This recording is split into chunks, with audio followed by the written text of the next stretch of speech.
Hello everyone, welcome to the study with Mayank. मैं हूं आपका मयंक। हम लोगों की यहां पर क्लास 7th एनसीईआरटी ज्योग्राफी की सीरीज चल रही है। आज आपका इसी क्रम में अध्याय 7वां है।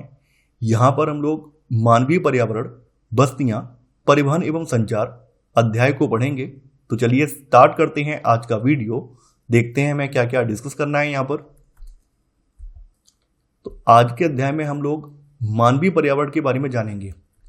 देखिए, हमारे चारों ओर जो हमें चारों तरफ से घिरे हुए हैं वो प्राकृतिक पर्यावरण है, यानी हम प्राकृतिक पर्यावरण के द्वारा चारों ओर से घिरे हुए हैं।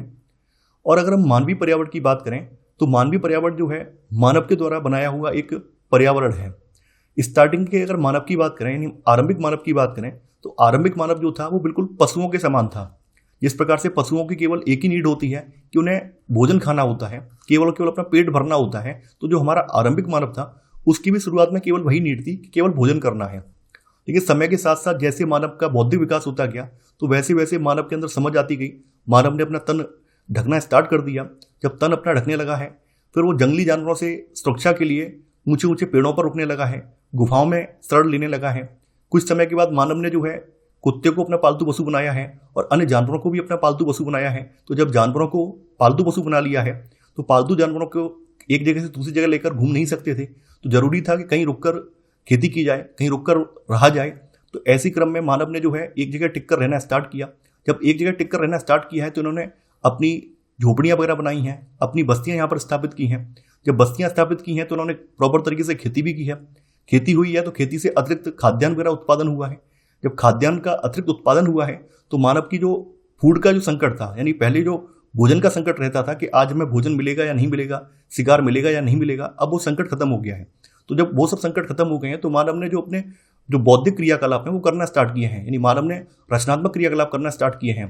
जैसे व्यापार वाणिज्य का विकास किया है, संगीत, नृत्य, इन सब चीज़ों का विकास किया है। तो धीरे धीरे करके जो मानवीय गतिविधियां हैं वो बढ़ती चली गई हैं। तो ये सब चीज़ें जो हैं ये मानवीय पर्यावरण को बनाती हैं, यानी मानव के द्वारा बस्तियां स्थापित करना, घर मकान बनाना, या फिर व्यापार वाणिज्य, या फिर जो अपनी साहित्य, शिक्षा, नृत्य, ये सब चीज़ें जो हैं ये सब मानवीय पर्यावरण के अंतर्गत आ जाती हैं। तो मानव ने धीरे धीरे करके जैसे जैसे उसका बौद्धिक विकास होता गया है तो वैसे वैसे करके उसने मानवीय पर्यावरण को और ज़्यादा एक्सपेंड किया है। तो समय के साथ आपने देखा होगा कि परिवहन का भी विस्तार किया मानव ने, संचार सुविधाओं का भी विस्तार किया। तो यहाँ पर वही सब चीज़ें डिस्कस की गई हैं कि मानवीय पर्यावरण में कौन कौन शामिल हैं। तो यहाँ पर बताया गया है कि वे स्थान जहाँ पर भवन अथवा बस्तियाँ विकसित होती हैं उसे बसाव स्थान कहते हैं, यानी वह स्थान जहाँ पर भवन या फिर बस्तियाँ बसाई जाती हैं उसे बसाव स्थान कहा जाता है। और किसी आदर्श बसाव स्थान के चयन के लिए कुछ प्राकृतिक कंडीशंस होती हैं, जैसे अनुकूल जलवायु हो, यानी पहली कंडीशन ये है कि भाई जहाँ भी हम बस्ती बसा रहे हैं वहाँ पर रहने लायक जलवायु हो। इसके अलावा जो पीने योग्य पानी है, मीठा जल, वो उपलब्ध हो। उपयुक्त भूमि हो, यानी कि भूमि वहाँ की ऐसी नहीं हो कि बिल्कुल बेकार उबड़ खाऊ भूमि है, ऐसा नहीं हो। समतल टाइप की भूमि में आसानी से बस्ती वहाँ पर स्टेब्लिश की जा सकती है। इसके अलावा वहाँ की जो मिट्टी हो उपजाऊ हो, ताकि लोग खाद्यान्न वगैरह का उत्पादन कर सकें, इसलिए वहाँ की मिट्टी उपजाऊ होनी चाहिए। तो प्राचीन काल में ये सब कंडीशन देखी जाती थी। आज मॉडर्न टाइम में भले ना देखी जाती हों, लेकिन प्राचीन समय में जब मानव कहीं भी अपनी बस्ती स्थापित करता था तो ये सब चीज़ें देखता था कि अनुकूल जलवायु हो, जल की उपलब्धता हो जिससे उसकी बेसिक नीड फुलफिल हो सकें, यानी उसकी चाहे अपने पीने के पानी की नीड हो, खाद्यान्न को उत्पादन करने की नीड हो, वो सारी नीड फुलफिल हो सकें, उपयुक्त भूमि हो, उपजाऊ मिट्टी हो। तो ये सब चीज़ें प्राचीन काल में देखी जाती थी और उसी आधार पर किसी स्थान पर बस्तियां बसाई जाती थी। तो बस्तियां वे स्थान हैं जहाँ पर लोग अपने लिए घर बनाते हैं। अगर हम आरंभिक मनुष्य की बात करें तो जैसा कि हमने आपको बताया था कि आरंभिक मनुष्य जो था वृक्षों पर और गुफाओं में निवास करते थे, और जब उन्होंने फसलों को उगाना आरंभ कर दिया है तो उनके लिए एक ही जगह पर रहना आवश्यक हो गया है। यानी जब फसलें उगाने लगे हैं ये लोग तो अब मजबूरी बन गई है कि उन्हें एक जगह टिक कर रहना होगा, तब उन्होंने एक ही जगह स्थायी घर बनाना स्टार्ट कर दिया है। बस्तियों का विकास जो है नदी की घाटियों के निकट हुआ। देखिए, आरंभिक मानव ने जो भी अपनी बस्तियां बसाई हैं वो नदी की घाटियों के निकट बसाई हैं। आज के टाइम में जैसा नहीं है। देखिए, आज के समय में तो लगभग सारे संसाधन उपलब्ध हैं। आज के समय में तो वहाँ पर भी बस्तियां बसाई जा सकती हैं जहाँ पर बिल्कुल रेगिस्तान है। इसका एक यूनिक एग्जाम्पल दुबई है और भी सऊदी के कुछ शहर हैं। तो यहाँ पर आज के समय की बात नहीं हो रही है, प्राचीन काल की बात हो रही है। प्राचीन काल में जब भी कोई बस्ती बसाई जाती थी तो वहाँ पर ये कंडीशन देखी जाती थी, अगर ये सब कंडीशन है तो वहाँ पर बस्ती बसेगी। ये सबसे जरूरी था कि वहाँ पर जल की उपलब्धता हो। तो इसी वजह से आप देखेंगे जो आपकी प्राचीन सभ्यताएं हैं वो अधिकांश प्राचीन सभ्यताएं जो है नदी की घाटियों में ही विकसित हुई हैं। व्यापार वाणिज्य और विनिर्माण के विकास के साथ जो मानव की बस्तियां हैं ये बड़ी होती गई हैं। यहाँ पर देखिए कुछ प्राचीन नदी घाटी सभ्यताओं के बारे में बताया गया है कि सिंधु, टिग्रिस, नील और ह्वांगी नदियों के किनारे प्राचीन सभ्यताओं का विकास हुआ है। यहाँ पे बस्तियों के प्रकार बताए गए हैं कि बस्तियां कितने टाइप की होती हैं। कुछ बस्तियां स्थायी प्रकृति की होती हैं और कुछ बस्तियां जो हैं अस्थायी प्रकृति की होती हैं। देखिए जो बस्तियां जो हैं कुछ समय के लिए बनाई जाती हैं, इन टेम्परेरी बेस पर बनाई जाती हैं, उन्हें अस्थायी बस्तियां कहते हैं। जैसे घने जंगलों में अगर लोग घूमने जा रहे हैं, कैंपिंग वगैरह करने जा रहे हैं या फिर शिकार वगैरह करने जा रहे हैं तो वहां पर कुछ समय के लिए रुक गए तो वहां पर अस्थायी बस्ती बनाएंगे। गर्म या फिर ठंडे रेगिस्तानों में कभी जाते हैं लोग, घूमने जाते हैं तो वहां पर भी अस्थायी बस्तियां होती हैं। पर्वतों के निवासी अक्सर अस्थायी बस्तियों में ही रहते हैं। देखिए पर्वतों के जो निवासी होते हैं वो आखेट, संग्रहण और स्थानांतरित कृषि और ऋतु प्रवास करते हैं। आखेट का मतलब आप जानते ही हैं, शिकार करना। संग्रहण का मतलब क्या है, जो खाद्य है, खाद्यान्न है, उसको इकट्ठा करना, ये संग्रहण में आ जाता है। स्थानांतरित कृषि का मतलब है जूम खेती, यानी पहाड़ी इलाके हैं या फिर जो आपके जंगलों वाले इलाके हैं वहाँ के निवासी जो है हमारी तरह प्रॉपर खेती नहीं करते हैं, बल्कि वो लोग जूम खेती करते हैं, यानी जंगल के एक भाग को आग जलाकर साफ कर देते हैं और वहाँ पर कुछ समय तक खेती करते हैं जब तक उसमें उपजाऊपन रहता है। और जैसे ही वहाँ की मिट्टी में उपजाऊपन खत्म हो जाता है फिर वो स्थान छोड़कर किसी दूसरे स्थान पर चले जाते हैं। तो इस प्रकार की जो खेती की पद्धति होती है इसको जूम खेती या फिर स्थानांतरित कृषि कहा जाता है। ऋतु प्रवास का मतलब ये है कि जो कुछ पर्वतीय इलाकों की जनजातियां हैं या फिर रेगिस्तानी इलाकों की जनजातियां हैं ये आज भी मौसमों के अकॉर्डिंग ऋतु प्रवास करती हैं, क्योंकि विभिन्न ऋतुओं में जो उनके पशुओं को खिलाने के लिए चारा वगैरह है वो अवेलेबल होता है या नहीं होता है, तो उसके अकॉर्डिंग इन्हें ऋतु प्रवास करना पड़ता है। अगर हम आज के टाइम में देखें तो आज के टाइम में हमें अधिकांश बस्तियां स्थायी बस्तियां देखने को मिलेंगी। यानी आज हमारे घर ऐसे नहीं है कि हमें अपना गांव छोड़कर कहीं और जाना पड़ रहा है, ऐसा नहीं है, सबके प्रॉपर घर हैं। तो आज जो अधिकांश बस्तियां हैं वो स्थायी प्रकृति की हैं और इन बस्तियों में लोग रहने के लिए अब घर बनाते हैं। तो यहाँ पर जो आपका ऋतु प्रवास है उसके बारे में बताया गया है कि लोगों के मौसमी आवागमन को ऋतु प्रवास कहा जाता है। जो लोग पशु पालते हैं वे मौसम में परिवर्तन के अनुसार नए चरागाहों की खोज में निकल जाते हैं। खास करके पहाड़ी इलाकों में ऐसा होता है, राजस्थान और एमपी में आज भी होता है।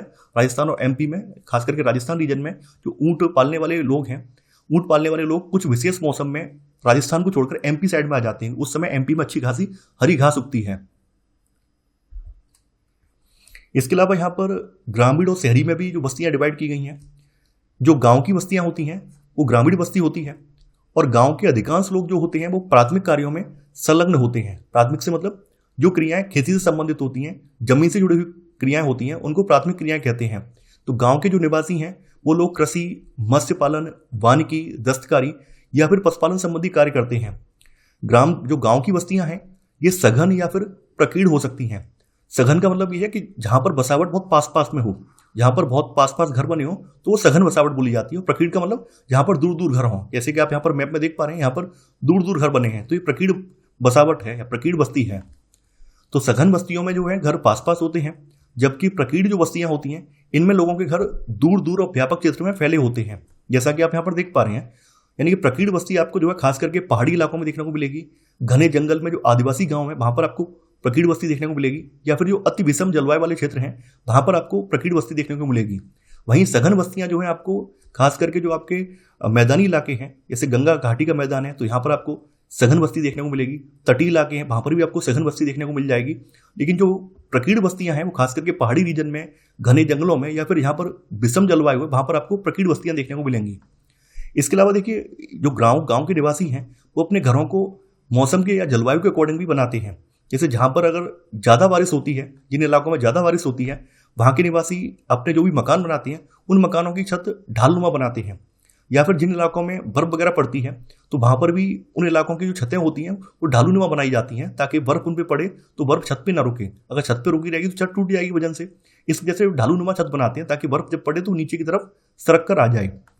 जिन स्थानों में वर्षा के समय जल का जमाव होता है वहाँ पर ऊंचे प्लेटफॉर्म या फिर स्टिल्ट पर घर बनाए जाते हैं। कुछ ऐसे रीजन हैं, खास करके जैसे वेस्ट बंगाल, असम रीजन है, भारत में ही कुछ ऐसे रीजन है जहां पर जो है घर वगैरह जो है वो ऊंचे प्लेटफॉर्म पे बनाए जाते हैं।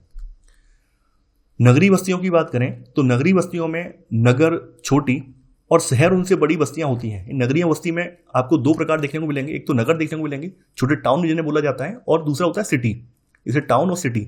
और सिटी में भी आप देख रहे होंगे मेगा सिटी हो गए हैं, मेट्रोपॉलिटन सिटी बोले जाते हैं, यानी अब सिटियों में भी कई उनकी कैटेगरी बना दी है। लेकिन अगर हम नगरों की बात करें तो नगरों में दो आ जाते हैं, टाउन और सिटी। टाउन छोटे से कस्बे या नगर को कहा जाता है, नहीं जो आपका टाउन होता है जिसको नगर या टाउन कहते हैं, ये छोटा कस्बा होता है, जबकि शहर जो होता है उनसे बड़ी बस्ती होती है। नगरीय क्षेत्रों के जो लोग होते हैं वो प्राथमिक कार्यों में कम, द्वितीयक और तृतीयक कार्यों में ज्यादा संलग्न होते हैं। इन नगरीय क्षेत्रों में लोग निर्माण, व्यापार और सेवा क्षेत्रों में कार्यरत होते हैं। अब देखिए आगे यहाँ पर परिवहन के बारे में बताया गया है। तो परिवहन जो है प्राचीन काल से प्रासंगिक रहा है। जो आरंभिक मानव था, तो आरंभिक मानव भी लंबी लंबी दूरियां तय करता था, भोजन की तलाश में या फिर जंगली जानवरों से सुरक्षा के लिए या फिर नए आवास की तलाश में। जो हमारा आरंभिक मानव था वो भी लंबी लंबी दूरियां तय करता था। परिवहन जो है लोगों और सामान के आवागमन के साधन होते हैं। पुराने समय में जब पहिए का आविष्कार नहीं हुआ था तो पुराने समय में लोग क्या करते थे, पैदल चलते थे। और जब मानवों ने पशुओं को पालतू पशु बनाया है तो फिर पशुओं की मदद से अपने सामान ढोने लगे थे, यानी वो अपना सामान ढोने के लिए पशुओं का उपयोग करते थे। पहिए की खोज, देखिए पहिया की खोज जो हुई है वो नवपाषाण काल में हुई है। तो पहिए की खोज होने से जो परिवहन है वो आसान हो गया है और समय के साथ साथ परिवहन के जो साधन है और ज़्यादा विकसित होते गए हैं। हालांकि आज भी आप देखेंगे, आज भी भारत के ग्रामीण परिवेश में या दुनिया भर के जो विभिन्न ग्रामीण परिवेश हैं वहाँ आज भी पशुओं के परिवहन के साधन इस्तेमाल होते हैं। यानी आज भी लोग परिवहन के लिए पशुओं का उपयोग करते हैं। जैसे अपने भारत की बात करें तो हमारे देश में सामान्यतः गधे, खच्चर, देखिए खच्चर जो है वो घोड़ा और गधा की मिश्रित नस्ल होती है, उसको खच्चर कहा जाता है। तो गधे, खच्चर और बैल और ऊंट का उपयोग हमारे देश में किया जाता है। वहीं दक्षिणी अमेरिका के एंडीज पर्वत क्षेत्र में लामा का उपयोग उसी तरह होता है जैसे तिब्बत में याक का उपयोग होता है। यानी कि यहाँ पर दक्षिण अमेरिका का जो एंडी पर्वतमाला है वहाँ पर लामा पाया जाता है, तो वहाँ पर लामा का उपयोग परिवहन के लिए होता है। जैसे तिब्बत में याक का उपयोग होता है, ठीक वैसे ही यहाँ पर दक्षिण अमेरिका के एंडीज पर्वत क्षेत्र में लामा का होता है। परिवहन के चार मुख्य साधन हैं, सड़क मार्ग, रेल मार्ग, जल मार्ग और वायु मार्ग। इन चारों के बारे में हम बारी बारी से देखेंगे। सबसे पहले बात करते हैं सड़क मार्ग की। सड़क मार्ग कम दूरी के यातायात के लिए अधिक उपयोग किए जाने वाले मार्ग हैं। जैसा कि आप लोग जानते हैं, सड़कों के जरिए हम किसी व्यक्ति विशेष के घर तक भी पहुंच सकते हैं, जबकि रेलवे लाइन, हवाई साधन या फिर जो आपके पानी के साधन हैं वो आपके घर घर तक नहीं पहुंच सकते हैं। लेकिन सड़कें जो है कहीं भी किसी व्यक्ति विशेष के घर तक भी पहुंच सकती हैं। अगर हम रेलवे लाइन से कंपेयर करें तो रेलवे लाइन की अगर हम बात करें, अगर हमें रेलवे तक अपनी पहुंच बनानी है तो हमें कहीं ना कहीं अपना प्लेटफॉर्म बनाना होगा और वहीं से हम ट्रेन में चढ़ और उतर सकते हैं। जबकि सड़कों के साथ ऐसा नहीं है। सड़कें जो है हमारे घर तक, हमारे दरवाजे तक आसानी से पहुंच सकती हैं। सड़कें जो है पक्की एवं कच्ची हो सकती हैं। पक्की का मतलब जैसे कि आप यहाँ पर देख पा रहे हैं, ये डाबर वाली, आरसीसी वाली जो सड़कें होती हैं उनको पक्की सड़क कहा जाता है। कच्ची का मतलब जिनके ऊपर कोई मटेरियल ना बिछाया जाए, केवल और केवल हल्का सा रोड हो, केवल और केवल मिट्टी वाला रोड हो या फिर उसके ऊपर ईंट वगैरह डाल दी जाए तो उसे कच्ची सड़क कहा जाता है। मैदानी क्षेत्रों में सड़कों का जो जाल है वो काफ़ी ज़्यादा सघन है, घना है। वहीं मरुस्थल, वन और ऊंचे पर्वत जैसे स्थानों पर भी सड़कें बनी हुई हैं, हालांकि वहां पर उनका जाल जो है काफ़ी ज़्यादा घना नहीं है। हिमालय पर्वत पर मनाली लेह राजमार्ग जो है यह विश्व के सबसे ऊंचे सड़क मार्गों में से एक है। जो सड़कें जो है जमीन के अंदर होती हैं, यानी भूमिगत सड़कें होती हैं, उनको भूमिगत मार्ग या फिर सबवे कहा जाता है। वहीं जो सड़कें जो जमीन से ऊपर बनाई जाती हैं, किसी संरचना के ऊपर बनाई जाती हैं, उन्हें फ्लाईओवर कहा जाता है। तो फ्लाईओवर जो है ये उत्थित संरचनाओं के ऊपर बनाए जाते हैं। भारत की अगर हम बात करें तो भारत में अनेक राष्ट्रीय और राज्य राजमार्ग हैं। देखिए राष्ट्रीय का मतलब ये है कि जिन राजमार्गों का संरक्षण, जिन राजमार्गों का रखरखाव जो है केंद्र सरकार के अधीन होता है वो राष्ट्रीय राजमार्ग बोले जाते हैं। और ऐसे राजमार्ग जिनका संरक्षण, रखरखाव जो है राज्य सरकारें करती हैं तो वो राज्य राजमार्ग के अंतर्गत आते हैं। इसके अलावा भारत में जो एक्सप्रेस वे है इसका कॉन्सेप्ट एकदम नया है, जो कि अभी आप देख रहे होंगे हाल के कुछ वर्षों में एक्सप्रेस वे की संख्या में लगातार वृद्धि देखी गई है। स्वर्ण चतुर्भुजी महामार्ग जो है ये दिल्ली, मुंबई, चेन्नई और कोलकाता को जोड़ता है। इसके बाद बात करते हैं रेल मार्ग की। देखिए रेल मार्ग के द्वारा काफी ज्यादा तीव्रता से और कम खर्च में लोगों का आवागमन, इसके अलावा जो भारी सामान है इसको ढोने का कार्य होता है। जैसा कि आप लोग जानते हैं, स्टार्टिंग में जो यहाँ पर इंजन होते थे, यानी ट्रेन के जो इंजन होते थे वो भाप से चलते थे। ये वाष्प के इंजन की जो खोज हुई है उसके बाद औद्योगिक क्रांति आई है। तो औद्योगिक क्रांति के समय रेल के परिवहन में काफी ज्यादा विकास हुआ है। काफी ज्यादा औद्योगिक क्रांति के समय भाप के इंजन ने रेल के विकास को काफी ज्यादा योगदान दिया है। समय के साथ साथ डीजल इंजन आए, विद्युत इंजन आए, तो इन्होंने भाप के इंजन को रिप्लेस कर दिया है। ऐसे करके आप देखेंगे कि आज के समय में रेलवे जो है मैदानी इलाकों में सामान ढोने का, लाने ले जाने का एक बड़ा माध्यम है। मैदानी भागों में रेल मार्ग का जाल व्यापक रूप से फैला हुआ है। हालांकि उन्नत प्रौद्योगिकी के दम पर, हाई टेक्नोलॉजी के दम पर हम आज जो दुर्गम स्थान है वहां पर भी रेलवे लाइन बिछा पाए हैं। भारतीय रेल मार्गों की अगर बात करें तो भारतीय रेल मार्गों का जाल जो है एशिया में सबसे बड़ा है। अब देखिए यहां पर कुछ कुछ रेल मार्गों की बात बताई गई है, जैसे जायनिंग से लहासा। जायनिंग से लहासा जो है विश्व में सबसे ऊंचा रेल मार्ग है। तो जायनिंग से लहासा के बीच चलने वाली जो रेलगाड़ी है ये समुद्र तल से 4000 मीटर की ऊंचाई पर चलती है और इसका सबसे ऊंचा बिंदु जो है वो समुद्र तल से 5072 मीटर है। वहीं ट्रांस साइबेरियन रेल मार्ग जो है ये विश्व का सबसे लंबा रेल मार्ग है, जो पश्चिमी रूस में सेंट पीटर्सबर्ग से लेकर प्रशांत महासागरीय तट पर स्थित व्लादिवोस्तोक तक ये जाता है। यानी आप देख पा रहे हैं यहाँ पर ये पश्चिम में रूस का जो सेंट पीटर्सबर्ग है यहाँ से स्टार्ट होता है और यहाँ पर आप पूर्व में जो व्लादिवोस्तोक है जो कि प्रशांत महासागर के किनारे है यहाँ तक ये जाता है। देखिए यहाँ पर एक बात मैंने यहाँ पर आपको बता दूं, ये वाला जो प्रश्न है, ये वाला जो आप देख पा रहे होंगे कि विश्व में सबसे लंबा रेल मार्ग कौन सा है, ये वाला कई एग्जाम में पूछा गया है। कई बार क्या हुआ है कि एग्जाम में मैंने ये भी देखा है कि यहाँ पर ये भी पूछ लिया जाता है कि कौन कौन से स्थान इस रेल मार्ग पर पड़ते हैं, ये भी पूछा जाता है। इसी वजह से मैंने यहाँ पर नाम लिखे हैं कि कहाँ कहाँ से होकर ये जाता है। तो इस रेल मार्ग पर सेंट पीटर्सबर्ग, जिसको लेनिनग्राद भी कहा जाता है, मॉस्को, कजान, येकेटेरिनबर्ग, ट्यूमिन, ओमस्क, नोवोसिबिर्स्क या क्रास्नोयार्स्क, अंगार्स्क, चिता, खबरोवर्स्क और व्लादिवोस्तोक ये प्रमुख स्टेशन हैं। तो एक बार आप इन पर नजर डाल लीजिए, क्योंकि एग्जाम में पूछा जाता है कि जो आपका विश्व का सबसे लंबा रेल मार्ग है उस रेल मार्ग पर कौन कौन से स्थान पड़ते हैं, कौन कौन से प्रमुख स्टेशन पड़ते हैं, तो आपको पता होना चाहिए। एक दो बार एग्जाम में पूछा गया इस तरह से। अब जलमार्ग की बात करते हैं। देखिए प्रारंभिक में यानी कि आरंभिक समय में भी परिवहन के लिए जलमार्ग काफी ज्यादा उपयोगी था, क्योंकि उस समय सड़कें वगैरह, रेल का जाल वगैरह तो था नहीं। तो लोग एक जगह से दूसरी जगह आने जाने के लिए या सामान को ढोने के लिए नदियों का उपयोग करते थे। तो नदियां जो है प्राकृतिक रूप से जलमार्ग का काम करती थी। अधिक दूरी में भारी और बड़े आकार वाले सामानों को ढोने के लिए जलमार्ग जो है सबसे सस्ता साधन होता है। आज भी विश्व व्यापार का 95% भाग, ये 95% लॉजिस्टिक जो है ये समुद्री मार्गों के जरिए ही एक जगह से दूसरी जगह भेजा जाता है। जलमार्ग जो है दो मुख्य प्रकार के होते हैं। इसमें एक आ जाता है अंतर्देशीय जलमार्ग यानी इनलैंड वाटरवेज, और दूसरा आ जाता है समुद्री मार्ग, सी रूट्स। देखिए नाव्य नदियां यानी कि जिन नदियों में नाव चलाई जा सकती है, नाव नदियों और झीलों का उपयोग जो है ये अंतर्देशीय जलमार्ग के लिए होता है। तो यहाँ पर कुछ महत्वपूर्ण अंतर्देशीय जलमार्गों के नाम लिखे हुए हैं, जैसे गंगा ब्रह्मपुत्र नदी तंत्र। उत्तरी अमेरिका में जो ग्रेट लेक्स हैं, यानी 5 जो लेक्स हैं उनको ग्रेट लेक्स कहा जाता है, और अफ्रीका में नील नदी।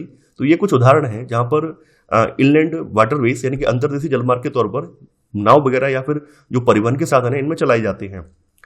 समुद्री और महासागरीय मार्गों का उपयोग जो है सामान्यतः व्यापारिक माल और सामान को एक जगह से एक देश से दूसरे देश में पहुंचाने के लिए होता है। और जो समुद्री या महासागरीय मार्ग होते हैं ये पत्तनों के जरिए यानी पोर्ट्स के जरिए जुड़े होते हैं।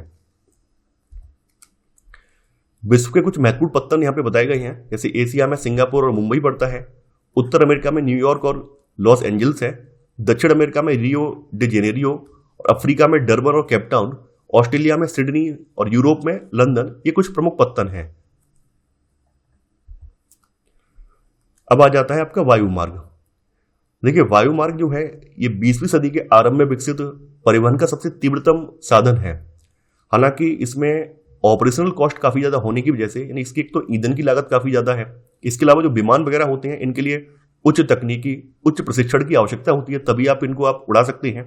तो यहाँ पर जो परिचालन लागत है वो भी काफी ज्यादा है, ईंधन लागत, परिचालन लागत, और इसके अलावा इसको परचेज करने की कॉस्ट भी काफी ज्यादा आती है। इस वजह से ये परिवहन का सबसे महंगा साधन है। वायु जो है, वायु यातायात जो है ये खराब मौसम जैसे कोहरा, तूफान, इनसे कुप्रभावित होता है। नहीं, एक बार प्लेन टेक ऑफ करने के बाद जैसे समताप मंडल में पहुंच जाता है फिर कोहरा, तूफान इन सबसे कुप्रभावित होता है, इन सब का इस पर असर कुछ नहीं पड़ता है। और यह यातायात का एक अकेला ऐसा साधन है जो सर्वाधिक दुर्गम ध्रुव स्थानों तक पहुंच सकता है। यानी हम वायु मार्ग के जरिए कहीं भी किसी भी स्थान पर पहुंच सकते हैं, चाहे वो पहाड़ी मार्ग हो, जंगली मार्ग हो, कहीं भी आराम से पहुंच सकते हैं। हेलीकॉप्टर जो है अगम्य स्थान हो और संकटकालीन स्थितियों में लोगों को बचाने, उन्हें भोजन प्रदान करने, जल, कपड़े और दवाएं बांटने के लिए एक बहुत ही उपयोगी साधन है। जैसा कि आपने देखा होगा इंडियन आर्मी, एनडीआरएफ कई बार रेस्क्यू करती है तो हेलीकॉप्टर के जरिए रेस्क्यू किया जाता है, हेलीकॉप्टर के जरिए लोगों को बचाया जाता है। तो हेलीकॉप्टर के जरिए हम अगम्य स्थानों पर संकटकालीन जो स्थितियां हैं वहां से लोगों को रेस्क्यू कर सकते हैं। यहाँ पर कुछ महत्वपूर्ण हवाई पत्तन दिए गए हैं, जैसे Delhi, Mumbai, New York, London, Paris, Frankfurt और काहिरा, ये प्रमुख पत्तन हैं जिनके नाम यहाँ पर, हवाई पत्तनों के नाम यहाँ पर दिए गए हैं। अब बात करते हैं संचार की। देखिए, स्टार्टिंग में संचार के जो साधन थे वो परिवहन के साधनों के साथ ही जुड़े थे। क्योंकि स्टार्टिंग में क्या था कि जब कोई व्यक्ति एक स्थान से दूसरे स्थान पर जाता था तो वो अपने साथ सूचना लेकर जाता था, तो ऐसे करके संचार होता था। जैसे मान लेते हैं आज से 300-400 साल पहले की बात करें तो 300-400 साल पहले अगर किसी राजा को अपना आदेश भेजना है, किसी राजा को अपना आदेश दूसरी जगह पे पहुंचाना है, तो क्या होता था, कोई व्यक्ति उस आदेश को लेकर जाएगा और ऐसे करके दूसरे स्थान पे पहुंचेगा, तभी संचार कायम हो पाएगा। तो पहले के समय में क्या था कि संचार जो था वो परिवहन पर डिपेंड था। जब तक परिवहन के साधन नहीं होंगे संचार भी नहीं होगा। लेकिन समय के साथ साथ जैसे जैसे तकनीकी प्रगति होती गई है, संचार के साधन परिवहन से पृथक होते गए हैं। यानी अब परिवहन पर ये डिपेंड नहीं है, अब अपने आप में इनका एक खुद का एक नेटवर्क है। तो संचार जो है दूसरों के पास तक सूचना पहुंचाने की एक प्रक्रिया होती है और तकनीकी विकास के साथ मानव ने संचार के नए और तीव्र साधनों को विकसित कर लिया है। वर्तमान समय में समाचार पत्र, रेडियो, टेलीविजन के द्वारा हम बड़ी संख्या में लोगों के साथ संचार कर सकते हैं, इसलिए इन्हें जनसंपर्क के माध्यम कहा जाता है। इन समाचार पत्र, रेडियो, टेलीविजन को जनसंपर्क माध्यम कहा जाता है। इसके अलावा सैटेलाइट से संचार में तीव्रता आई है।